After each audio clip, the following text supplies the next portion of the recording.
Bismillahirrahmanirrahim.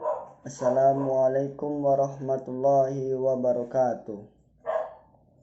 Perkenalkan, nama saya Fajar Aska, mahasiswa UIN Radian Intan Lampung, NPM 1921020613. Di sini saya akan mempresentasikan daripada mata kuliah Filsafat Hukum Islam yang berjudul Makna Hakikat Sesuatu Menurut Filsafat.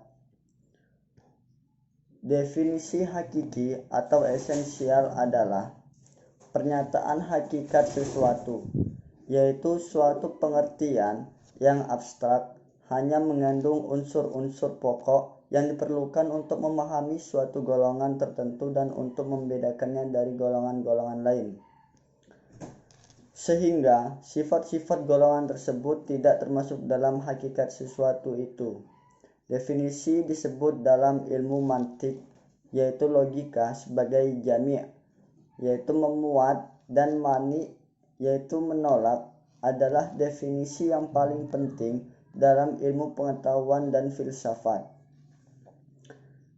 Kemudian definisi itu tersusun dari jenis yang terdekat, yaitu genus proximum, dan perbedaan spesifik, differentia specifica. Jenis, genus, ialah setiap pengertian yang menyatakan hanya sebagian dari hakikat sesuatu. Artinya pengertian tersebut belum menyatakan hakikat sesuatu itu seutuh-utuhnya. Perbedaan spesifik, differentia specifica, ialah setiap pengertian yang membedakan golongan atau spesies dari jenis-genusnya. Misalnya, berakat budi membedakan manusia, yaitu spesies dari hewan ataupun genus. Pengertian filsafat hukum Islam. Filsafat hukum Islam terdiri dari 3 kata, yaitu filsafat, hukum, dan Islam. Filsafat hukum adalah pengetahuan tentang pemikiran mendalam, sistematis, logis, dan radikal tentang berbagai aturan yang berlaku dalam kehidupan manusia, baik aturan bermasyarakat maupun aturan bernegara.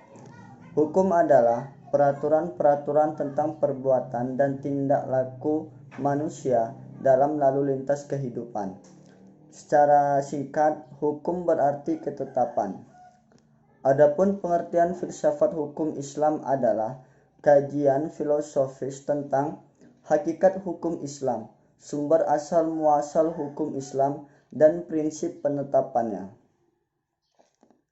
serta manfaat hukum Islam bagi kehidupan masyarakat yang melaksanakannya.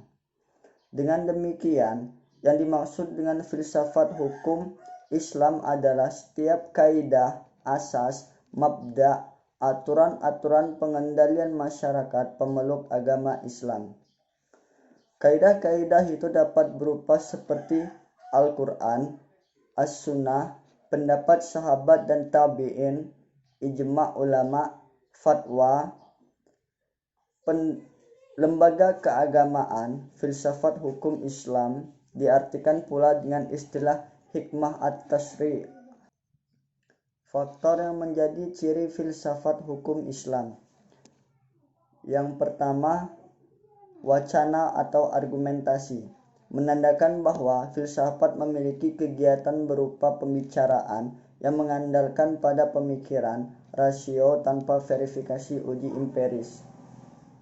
Kebenaran filosofis tidak memerlukan pembuktian atau tidak perlu didasari bukti kebenaran, baik melalui eksperimentasi maupun pencarian data di lapangan. Yang kedua, segala hal atau sekalian alam. Artinya, semua materi pembicaraan filsafat adalah segala hal, menyangkut keseluruhan yang bersifat universal. Tidak ada yang tidak tersentuh oleh pembicaraan filsafat. Yang ketiga, sistematis. Artinya perbincangan mengenai segala sesuatu dilakukan secara teratur. mengikuti sistem yang berlaku sehingga tahapan-tahapannya mudah diikuti. Yang keempat, radikal, artinya sampai ke akar-akarnya, sampai pada konsekuensinya yang terakhir.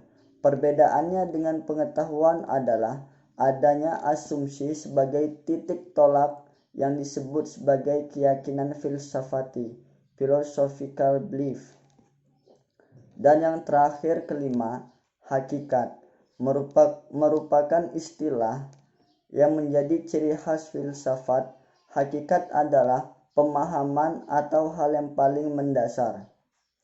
Jadi, filsafat tidak hanya berbicara tentang wujud atau materi, sebagaimana ilmu pengetahuan, tetapi berbicara makna yang hakikat terdapat di belakangnya. Dalam filsafat, hakikat tersebut sebagai akibat dari berpikirnya radikal. Berdasarkan 5 ciri berpikir filosofis tersebut, dapat diambil pemahaman bahwa filsafat merupakan kebebasan berpikir manusia terhadap segala sesuatu tanpa batas, dengan mengacu pada hukum keraguan atas segala hal, bahwa sekalian alam dan segala hal dapat dilihat dari berbagai sudut pandang melalui kontemplasi pemikiran yang sistematis, logis, dan radikal. Kemudian, segala hal yang dipikirkan oleh filsuf berkaitan dengan hal-hal berikut ialah yang pertama, berhubungan dengan sesuatu yang bersifat metafisik yang tidak dapat dilihat. Yang kedua, berhubungan dengan alam semesta yang fisikal dan terbentuk oleh hukum perubahan. Yang ketiga, segala sesuatu yang rasional dan irasional. Yang keempat, semua yang bersifat natural dan supranatural. Yang kelima, berhubungan dengan akal, rasa, pikiran, intuisi, dan persepsi. Yang keenam, sehubungan dengan teori hakikat yang terbatas dan yang tidak terbatas. Yang ketujuh, sehubungan dengan teori pengetahuan pada semua keberadaan pengetahuan manusia yang objektif maupun yang subjektif. Yang kedelapan, berhubungan dengan fungsi dan manfaat segala sesuatu yang didambakan manusia atau dihindarinya. Dan yang terakhir, 9, berhubungan dengan kebenaran spekulatif yang bersifat rasional tanpa batas sehingga berlaku pemahaman dialektis terhadap berbagai penemuan hasil pemikiran manusia, tesis yang menghasilkan antitesis dan terciptanya sintesis.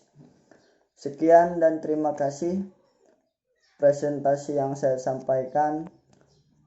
Ada kurangnya saya mohon maaf, jika lebihnya itu semata-mata dari Allah. Saya akhiri, wabillahi taufiq wal hidayah. Wassalamualaikum warahmatullahi wabarakatuh.